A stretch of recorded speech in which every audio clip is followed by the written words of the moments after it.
Hi there, this is Dr. Rob Cywes, the Carb Addiction Doc, back again with another podcast. Today we're going to have a little bit of fun. Maybe not so much, but we're going to talk about going sideways. What happens when we stumble and fall? We're doing really well on our well-formulated ketogenic diet, and we trip over our own shoes, we stumble, we fall. How do we get back on track? And we're going to give you a few concepts about how this happens, and I'm going to throw out a few of what I call the keto evangelism mistakes. And we'll also figure out best strategies to get back on track. So one of the key things to understand is that 98% of diets fail. 98% of diets fail. Pretty much all diets fail. Whether it's the cookie diet, the keto diet, the cabbage diet, Dr. Oz, Weight Watchers, Noom, which is basically a vegan front, Nutrisystem, Jenny Craig, I don't care what the name of the diet is. Any enforced caloric reduction diet fails. Do you know anybody that's a vegetarian? If you do, even if you don't, here's the difference. When somebody eats plant matter, they call themselves a vegetarian. Nobody says, I'm on a vegetarian diet. They are vegetarian. They define themselves by how they eat and how they live their life. It is their lifestyle. And when you define yourself by that lifestyle, you can be arrogant about the fact that you don't eat that disgusting meat. How the hell can you kill Bambi, you bad person? So there's an emotive part, but it's protective of going backwards. If you're just on a vegetarian diet, that may seem, well, I'm not allowed to have meat. Of course, it's just a question of time before you eat it. Exactly the same thing with people on a ketogenic or a low-carb, high-fat or a Banting diet. We saw this with a precursor. One of the best weight loss diets ever was the Atkins diet. People all over the world lost tons of weight on the Atkins diet, basically a low-carb, high-fat precursor. But what happened is they gained all their weight back. Not because the diet failed, but because it was a diet. It was something they were doing to achieve a goal. It didn't become how they defined themselves. So the first principle, if you are going to go low carb, high fat, learn to define yourself by that. And in the carb addiction model, it's about removal and replacement. You see, you can't break a habit if you're still doing it. If you cut back on your smoking and I've gone from 20 cigarettes to 2 cigarettes a day, but you still got your cigarettes here, you're still smoking, dude. I don't care if it's 1 or 100, you're still smoking. And every diet over there is a harm reduction diet. It cuts back. You can have a little bit of carbohydrates. You're not allowed to go over 30, or you can have 50 grams. Well, that's an allowance. Nobody gives an alcoholic an allowance. Nobody just uses heroin on Tuesdays. Because addiction cannot be managed in a harm reduction manner. So the first concept about protectionism is identify yourself as being keto. I spoke to Dr. Tro, did a podcast with him last night, and I called him Dr. Ketro, because that's his life, that's who he is. He's not on some diet. That defines who he is, and I love him, shout out. But once you define yourself as being ketogenic, then the carbohydrates that you love to eat, that's disgusting, how can anybody eat them? You have disdain for them rather than feel deprived of them. So that's the first thing. Define yourself by the lifestyle, not that it's just a diet. And in that way, you avoid something that Eric Westerman, I love this word, I stole it from him, it's called carb creep. Carb creep happens when you have an allowance. And if you have an allowance, those carbohydrate-containing substances are close at hand, and you tend to do little bits here, little bits there. It's about permission.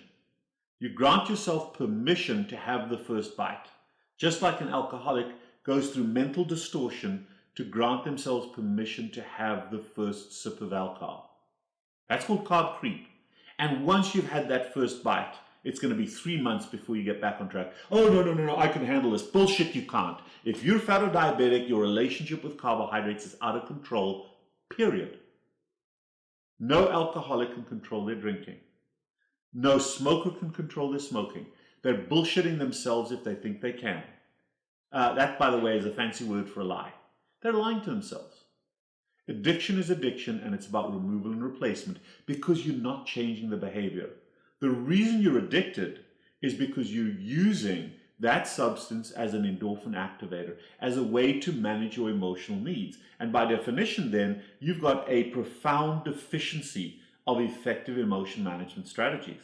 And as long as you've got access to your drug of choice, be it a snack or a little bit here and there or an allowance, there's no incentive to develop other emotion management systems. So the goal here in the addiction model is to remove and replace. And when carb creep happens, it's a slippery slope that's going to be your demise. So, okay, it happens. No human being gets rid of drugs the first time. The average smoker takes 3 to 5 attempts to quit. I've stumbled several times in a 19-year carb-free lifestyle. I've stumbled 3 times, and every time I've stumbled, it's been more than 30 pounds. Just like this, a blink of an eye. You give yourself permission to have a little bit, and then it's a real struggle because you don't recognize it. You don't have ownership. We distort the reality. And we'll take a mistake and we'll massage it and trivialize it and minimize it and rationalize it to the point that the mistake didn't even happen. And if the mistake didn't happen, we got nothing to fix. So what I help my patients to do is this. Make carbohydrate addiction binary.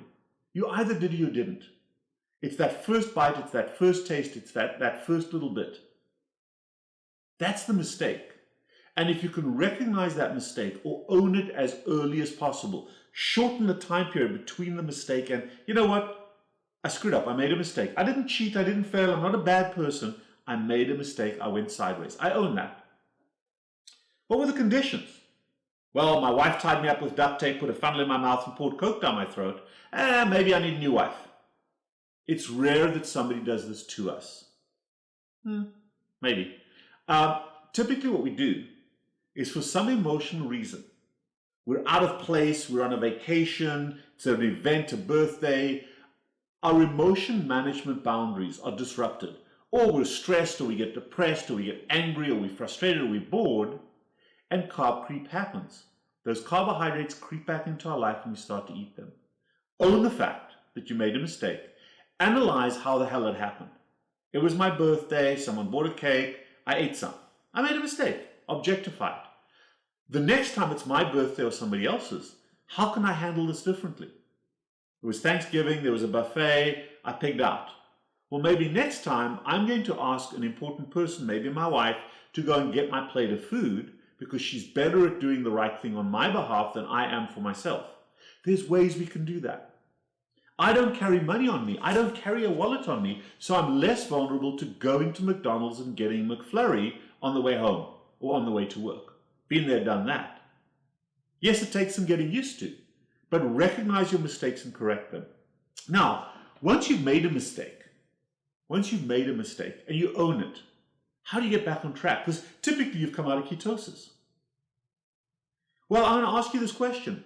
What subgroup of food contains very little to no carbohydrates? What subgroup of food that is vitally necessary for human beings to eat contains no carbohydrates? Animal products. Animal products. So the way to get yourself back on track, there are a variety of different ways, but the single best way is turn yourself into a pure carnivore for 3 to 5 days. 3 to 5 days. I'm just going to eat meat. And what does that include? It includes eggs, it includes cheese. I use heavy cream in my omelets. It includes beef, pork, lamb. It includes birds, which is chicken, turkey, duck. It includes seafood. It includes fish. Not the full variety. Whatever you love to eat. You pick and choose.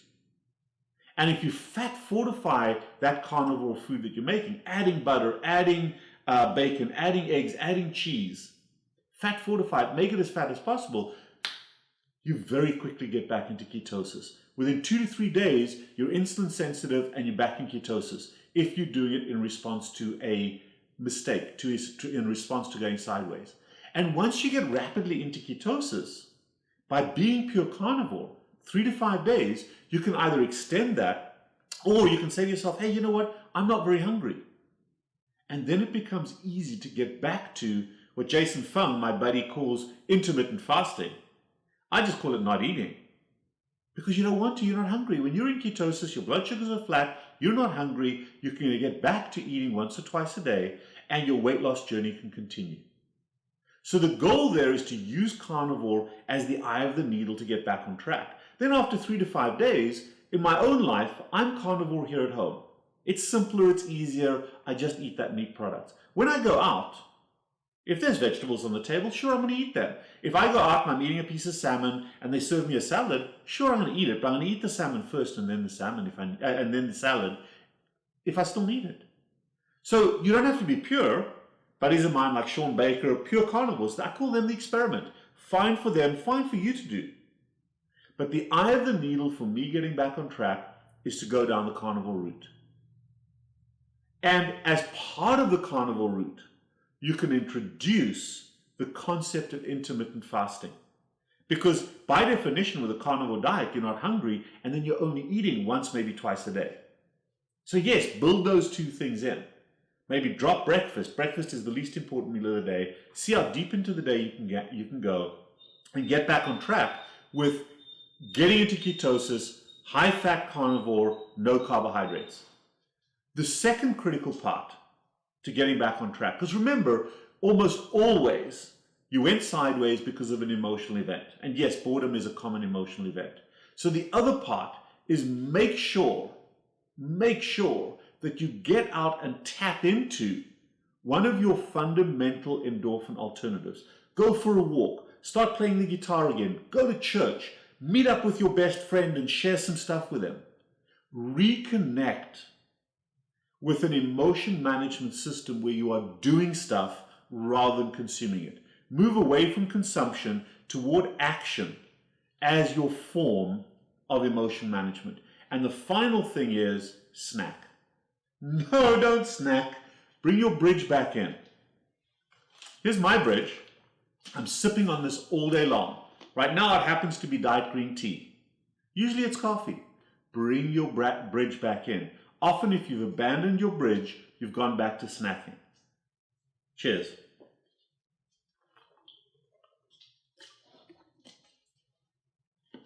I hope you enjoyed that podcast. If you did, please click the subscribe button and become a subscriber to my YouTube channel.